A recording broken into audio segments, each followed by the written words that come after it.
No último mês do ano, a equipe de transição do novo governo faz os ajustes finais para que o presidente eleito, Luiz Inácio Lula da Silva, possa assumir, enquanto Jair Bolsonaro se prepara para deixar o Palácio do Planalto. Ao mesmo tempo, aliados de Lula correm para aprovar a PEC. O texto não encontra consenso no Congresso e há pouco tempo para a tramitação. Afinal, a PEC será aprovada até o fim do ano? Esse é o tema do debate que começa agora aqui na CNN. Para isso, nós convidamos o deputado federal Glauber Braga, do PSOL do Rio de Janeiro. Boa tarde, seja muito bem-vindo. E o também deputado federal Luiz Felipe de Orleans e Bragança, do PL de São Paulo. Boa tarde, seja muito bem-vindo. Antes de mais nada, nossas regras, temos por premissa aqui o equilíbrio na fala dos nossos convidados. Por isso, cada um vai ter cerca de 2 minutos para cada resposta. Para que eu não seja indelicada, nunca quero ser, interrompe os senhores, a gente tem aqui uma sinalização padrão. Quando o tempo estiver acabando, a minha imagem vai aparecer na tela. Dito isso, eu vou agora à primeira rodada de perguntas. Inicio com o Luiz Felipe de Orleans e Bragança. Afinal, na sua opinião, a PEC será aprovada até o fim do ano? Olha, vamos fazer de tudo para que ela não seja aprovada, porque ela é uma grande irresponsabilidade. Ela quebra o teto de gastos, não somente nos gastos sociais com relação ao Bolsa Família. Existem outras comportas que vão ser abertas com essa PEC e que transforma o orçamento que nós tanto discutimos com tanto zelo na Câmara dos Deputados, transforma isso como sendo um trabalho completamente perdido. E também joga todo o sistema financeiro, o sistema fiscal do Brasil, é uma instabilidade muito grande. Isso é muito ruim para o Brasil, muito ruim para o brasileiro, inflação, recessão, e temos vários problemas aí futuros para consertar isso, é um grande problema. Eles querem driblar o Congresso perde força com essa PEC da inflação. Vou fazer a mesma pergunta, então, ao deputado Glauber Braga. Afinal, na sua opinião, a PEC será aprovada até o fim do ano? Primeiro, boa tarde. Sim, ela vai ser aprovada. Evidentemente, mesmo deputados que hoje são da base de Bolsonaro, quando a pressão da população, da opinião pública vier e bater na porta, mostrando a necessidade do pagamento de R$600 para as famílias brasileiras que estão passando por enormes dificuldades no governo de Jair Bolsonaro, cabe a gente lembrar que hoje a gente tem no Brasil mais de 30 milhões de pessoas passando fome e mais de 100 milhões de pessoas passando por algum tipo de insegurança alimentar. Então, quando confrontados com essa realidade, com a pressão da opinião pública, esses deputados vão votar favoravelmente. Agora, é fato também que essa PEC de transição ela não é suficiente para tudo aquilo que nós precisamos. Nós, da bancada do PSOL, por exemplo, vamos continuar lutando pela revogação da Emenda Constitucional 95, porque não dá para ter congelamento dos investimentos na saúde e na educação pública por um período de 20 anos. O governo de Bolsonaro agora acabou, por exemplo, de cortar 1,6 bilhão de reais da educação pública brasileira, mais de 200 milhões das universidades e institutos federais. Batalhar pelo estrutural para que a gente tenha a revogação da Emenda Constitucional 95 é também uma necessidade que se impõe. E como partido de esquerda, a gente vai continuar fazendo essa batalha. Vou continuar a segunda rodada de perguntas. Continuo com o senhor, deputado Glauber Braga. Em entrevista à CNN, o deputado federal Marcelo Ramos, que faz parte da equipe de transição, afirmou que acredita ser difícil não haver uma rediscussão no Congresso sobre o tamanho do valor e do prazo propostos para que a aprovação do texto seja viabilizada. Deputado, aprovar essa PEC do jeito que está será tarefa mais difícil ou não? Uma chantagem permanente que a extrema-direita e o centrão tentam impor. Quer dizer o seguinte, não, tem que ter aí uma regra de discussão anual, porque eles querem sempre que a presidência da República volte para uma nova discussão. Ao mesmo tempo, fazer uma discussão de 4 anos que não passe por um horizonte de revogação da Emenda Constitucional 95 é tentar interditar esse debate. Qual que é a nossa posição? Que tenha a aprovação, evidentemente, para garantia das famílias brasileiras, mas que seja colocado limite naquilo que é a chantagem permanente do Centrão. Por exemplo, tem que acabar com o orçamento secreto. A bancada do PSOL, no dia de ontem, mandou para a Comissão de Orçamento da Câmara uma proposta que destacava os 19 bilhões de reais do orçamento secreto que Bolsonaro mandou na sua proposta para o ano de 2023. Vai ter deputado do Centrão tentando botar alguma proposta de orçamento secreto nessa PEC? Até pode ter. Agora, evidentemente, isso vai ser objeto de um destaque do PSOL para que esse ponto seja retirado. O que não pode acontecer é prejudicar o estrutural, que é garantir, a partir da aprovação da PEC e depois da revogação da Emenda Constitucional 95, alimentação, comida para as famílias brasileiras que estão passando por extrema necessidade. Vou repetir a pergunta, então, para o deputado Luiz Felipe. Em entrevista à CNN, o deputado federal Marcelo Ramos, que faz parte da equipe de transição, afirmou que acredita ser difícil não haver uma rediscussão no Congresso sobre o tamanho do valor e o prazo propostos para que a aprovação do texto seja viabilizada. Aprovar essa PEC do jeito que está será a tarefa mais difícil ou não, na sua opinião? Olha, extremamente difícil, e o deputado Glauber aqui sabe muito bem disso, porque ele é muito zeloso, até a gente vê ele na oposição, como é que ele atua, ele é muito zeloso na questão de definições e na questão de posição de limites. E é exatamente isso que não tem nessa PEC.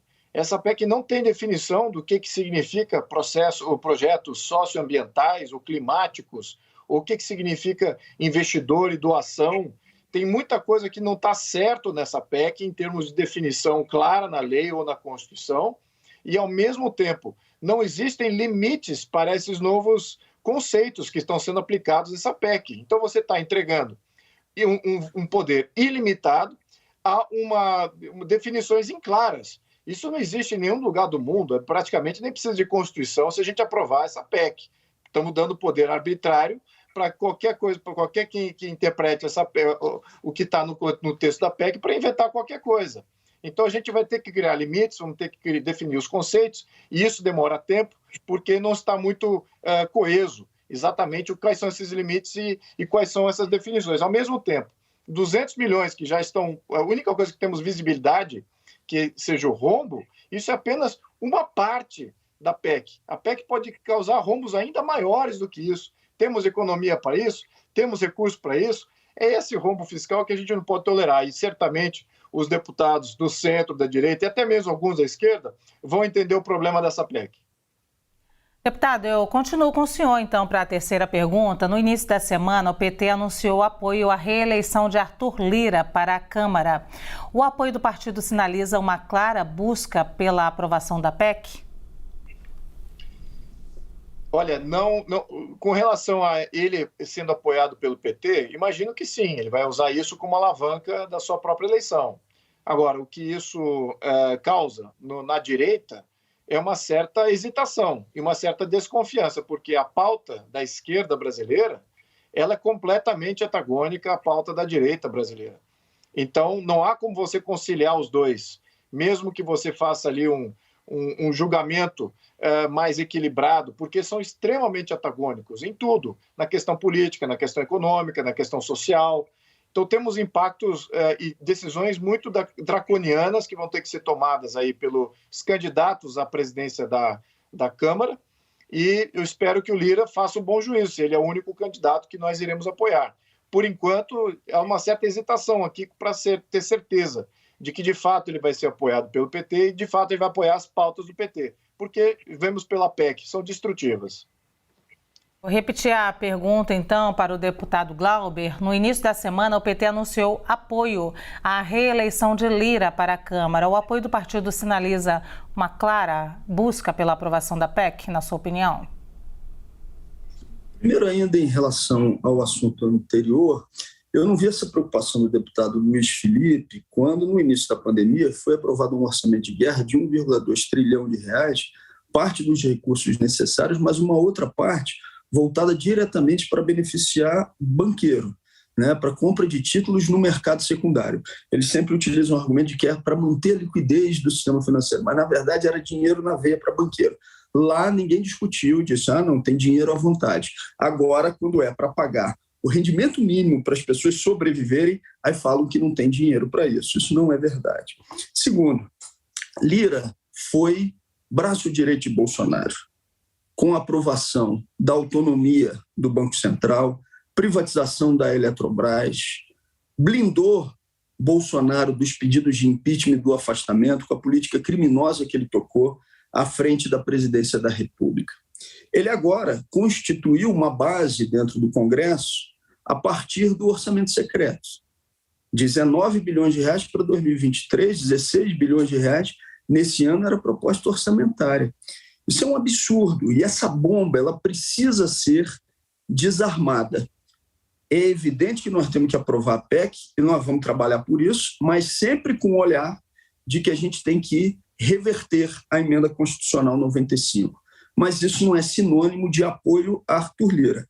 Nós, da bancada do PSOL, já tiramos uma posição, nós não apoiaremos Arthur Lira, não vamos dar um voto para ele e não vamos compor bloco de sustentação à candidatura de Arthur Lira, porque ele foi um aliado de Bolsonaro, deu sustentação a esse governo e faz parte daquele centrão que vai tentar cotidianamente chantagear a futura administração. Sim. Deputado, continuo com o senhor, deputado Glauber. Na série de conversas que teve em Brasília, o presidente eleito, Luiz Inácio Lula da Silva, demonstrou otimismo em relação à aprovação da proposta de emenda à Constituição que tira o Bolsa Família do teto de gastos, mas foi aconselhado a manter a eventual edição de uma medida provisória como Plano B. A apuração é da nossa analista de política, Thaís Arbex. Deputado, seu ponto de vista sobre isso? A minha avaliação é que cabe até a discussão se esse não poderia ser o plano A, ou seja, com o indicativo concreto do Tribunal de Contas da União de que não precisaria de uma PEC para um furo momentâneo do teto e que aí já se discutisse uma proposta, sim, de revogação plena, completa da emenda constitucional 95, que é algo que só tem no Brasil e que faz mal, estrangula a economia brasileira. Mas, dado o avanço da discussão, evidentemente, se a PEC for o instrumento escolhido pelo futuro governo para garantir os R$600 às famílias brasileiras que estão numa situação de tanta dificuldade e, evidentemente, passando fome, o nosso voto vai ser favorável. Mas a gente acha, sim, que cabe essa discussão sobre o melhor instrumento para atingir o mesmo objetivo. Vou repetir a pergunta para o deputado Luiz Felipe. Na série de conversas que teve em Brasília, o presidente eleito, Luiz Inácio Lula da Silva, demonstrou otimismo em relação à aprovação da proposta de emenda à Constituição que tira o Bolsa Família do teto de gastos, mas foi aconselhado a manter a eventual edição de uma medida provisória como Plano B. Apuração da nossa analista de política, Thaís Arbex. Deputado, seu ponto de vista. Bem, eu acredito que existem outras maneiras de você compor o Bolsa Família. Isso inclui corte de gastos, o que a esquerda evita em tocar nesse assunto. Vamos lembrar que temos praticamente 2 trilhões de reais do erário que é voltado para as questões sociais. Então, o sistema tributário brasileiro é praticamente todo ele obrigatoriamente voltado para questões sociais. Existe muita ineficiência, muita corrupção, muita distorção. É aí que a gente tem que trabalhar, é aí que está o dinheiro. Agora, com esses planos demagógicos, mirabolantes que vêm a cada mudança de governo, você acaba gerando mais imposto. E se não tem o orçamento para isso, você gera inflação, o que acaba tirando todo o poder aquisitivo dos R$600 que estariam sendo dados. Isso é economia básica, o que a esquerda nunca entende. É isso que é fundamental que a gente incuta na população brasileira. A opinião pública precisa evoluir para esse lado. Com inflação, não há auxílio que se sustente e vai estar sempre querendo romper teto de gasto exatamente porque entra num ciclo vicioso inflacionário. Temos que rever isso. Não vai ser via medida provisória, não vai ser via PEC também, não. Deputado Luiz Felipe, continuo com o senhor. Considerando que essa era uma promessa de campanha, o aumento do Bolsa Família ou Auxílio Brasil em R$200, era uma promessa de campanha comum, tanto do presidente Jair Bolsonaro quanto do ex-presidente, do presidente eleito Luiz Inácio Lula da Silva, qual seria, então, a proposta de consenso para que todos votassem, deputado? Bem, não há urgência nessa proposta. Foi criado um clamor demagógico através da campanha, uma falsa crise de que a economia necessitava de mais uma injeção de ânimo, sendo que já estamos tendo recuperação de emprego, o emprego formal está subindo, os investimentos estavam subindo, a credibilidade do Brasil internacionalmente aos investidores estava subindo. Então, a confiança nesse modelo é o que é essencial. É isso que vai trazer sustentabilidade para a economia e até um crescimento arrecadatório, mesmo baixando impostos. É isso que é a mágica do sistema de livre iniciativa. O que a esquerda hesita, não aceita isso de todo. Eles vêm por outro lado, eles acham que o político e o burocrata tem que fazer tudo por todo mundo. E aí gera inflação, gera quebra de gastos, gera quebra do teto de gastos, gera toda sorte de irresponsabilidade e se presta à demagogia sempre reiterante. É isso que a gente tem que acabar nesse país. A opinião pública também tem que entender isso, porque isso não é bom para o brasileiro, não é bom para a nossa independência. Estaremos sempre sujeitos, quando a gente tem instabilidade fiscal, estaremos sempre sujeitos e completamente dependentes à interferência de poderes externos, seja de banqueiros, de ONGs, de modelos supranacionais. Temos que sair disso. Precisamos conclamar a soberania e a liberdade do povo brasileiro, e isso vem com o equilíbrio fiscal. Vou repetir a pergunta ao deputado Glauber, considerando que o aumento do Bolsa Família ou Auxílio Brasil era uma proposta dos dois candidatos, e qual seria então o consenso agora para essa votação, deputado? Eu não consigo entender quando o deputado Luiz Felipe diz que não há urgência. Como assim? 30 milhões de pessoas passando fome não é uma situação urgente? Garantir alimentação para essas famílias? O deputado Luiz Felipe também fala em corte de gastos. Vamos cortar os gastos do orçamento secreto? Pelo que eu entendi, já indicou aqui que vai votar no Arthur Lira. Arthur Lira constituiu uma base em cima de um orçamento secreto de 16 bilhões de reais, que eles chamam de emenda RB9 ou de relator, mas que é orçamento secreto. Vamos cortar daí. Vamos cortar do laudêmio. Vamos cortar daquilo que são impostos e taxas ainda cobradas da população brasileira para sustentar aquilo que é o resquício da família real. Por que na hora de cobrar o corte, quer cobrar de quem está passando dificuldade, de quem está passando fome e mantendo os privilégios daqueles que, historicamente, já têm as grandes fortunas nacionais? Esse debate tem que ser sério. Quando se fala aqui que a economia brasileira vai muito bem, é exatamente porque o deputado faz o jogo daqueles que estão no topo da pirâmide, faz o jogo dos ricões. Para a maioria da população brasileira, o governo de Jair Bolsonaro foi um desastre, gerador de mais de 100 milhões de pessoas passando fome no Brasil. Repito, mais de 30 milhões passando fome e mais de 100 milhões passando por algum tipo de insegurança alimentar. Isso é urgente, isso é gravíssimo. Lembrando que a insegurança alimentar é quem não sabe a quantidade de comida que vai ter no próximo dia ou quem tem a incerteza de que vai conseguir se alimentar. É evidente que isso é urgentíssimo. Esse deveria ser o consenso básico, mas daqueles que só defendem a elite brasileira ou os ricões, eu não vou esperar um consenso para aprovação de uma proposta que seja para aqueles que mais precisam. Sim, eu vou dar agora 1 minuto a cada um dos deputados. Começo com o senhor, deputado Luiz Felipe, para suas considerações finais. Peço que seja propositivo. Bem, o deputado Glauber é extremamente ignorante, como toda a esquerda. A nossa família não recebe laudêmio. Nem eu, nem meu pai, nem minha família não recebe o laudêmio. Faça um pouquinho mais de pesquisa antes de vir atacar aqui na pessoa.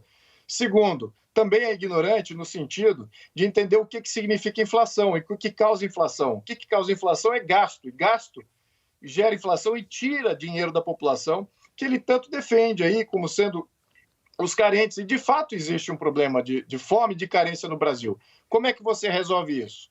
Você resolve, talvez, por aplicações diretas, de injeção de capital. Não tenho dúvida disso, não tenho resquício com relação a isso. Temos que adotar isso. Agora, como fazer isso?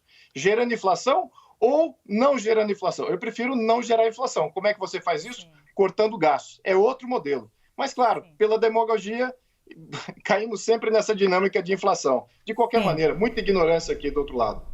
Sim, eu vou pedir, então, vou dar 1 minuto para o deputado Glauber e peço, espero ter êxito agora, que seja propositivo. Eu me comprometo a ser bastante propositivo. O deputado Luiz Felipe ficou nervoso porque eu falei em acabar com os privilégios da família real. Eu vou continuar defendendo isso. E, evidentemente, o que ele chama de inflação é aquilo que, no final das contas, vai ser um mecanismo de chantagem para não garantir renda para o conjunto da população que está passando fome. O sistema financeiro e os seus representantes sempre utilizam essa como a chantagem básica. Não dá para garantir nada para o povo, porque se for garantir, isso vai ter mecanismos que estimulam imediatamente a inflação, o processo inflacionário. Não é verdade. Quando votou 1,2 trilhão de reais do orçamento de guerra, parte desse dinheiro para os banqueiros, ele não falou em Quem foi inflação. Pelos banqueiros foi o Lula. Para além disso, eu concluí, o Lula foi eleito pelos banqueiros. Não fique nervoso, deputado. Ficou nervoso. Deputados. Está mentindo. Deputados, eu prometo que de uma próxima vez a gente chama aqui os dois, o meu tempo acabou agora, para a gente conversar mais uma vez e que seja propositivo. Espero que não haja ofensa entre os dois. Agradeço aqui por a gente ter discutido, boa parte do debate, ter discutido então as mudanças e a PEC. A gente conversou com o deputado federal Glauber Braga e o deputado Luiz Felipe de Orleans e Bragança. Agradeço aqui a participação dos dois.